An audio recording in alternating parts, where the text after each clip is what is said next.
And now that desert lodge to Tristram looked so sweet, that halting in he passed, and sank down on a drift of foliage random blown, but could not rest from musing how to smooth and sleek his marriage over to the queen. Perchance in lone Tintagel, far from all the tonguesters of the court, she had not heard. But then what folly had sent him overseas after she left him lonely here? A name? Was it the name of one in Brittany? Iseult, the daughter of the king. Iseult of the white hands, they called her.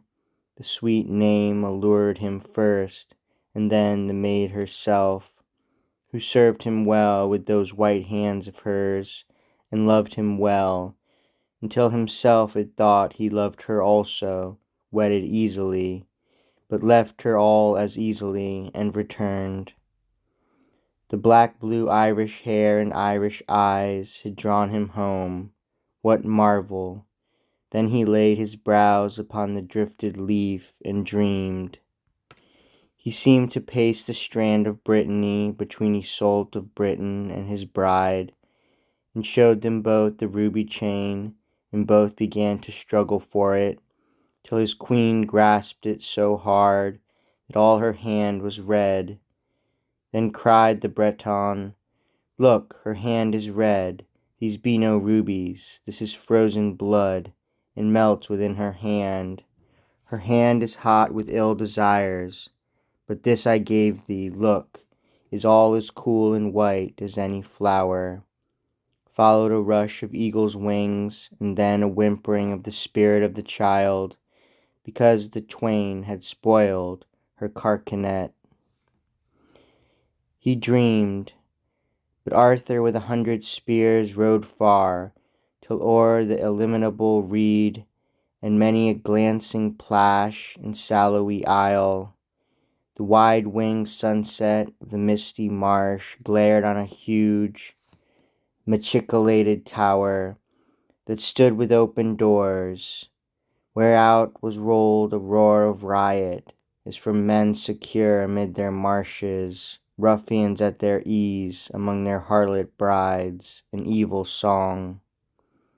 "Lo there," said one of Arthur's youth, for there, high on a grim dead tree before the tower, a goodly brother of the Table Round swung by the neck, and on the boughs a shield showing a shower of blood in a field noir.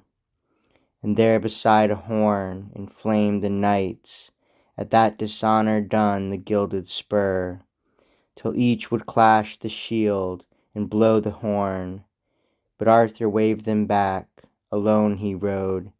Then at the dry harsh roar of the great horn, that sent the face of all the marsh aloft, in ever upward rushing storm and cloud of shriek and plume, the Red Knight heard, and all, even to tipmost lance and topmost helm, in blood-red armour sallying, howled to the king. The teeth of hell flay bare and gnash thee flat.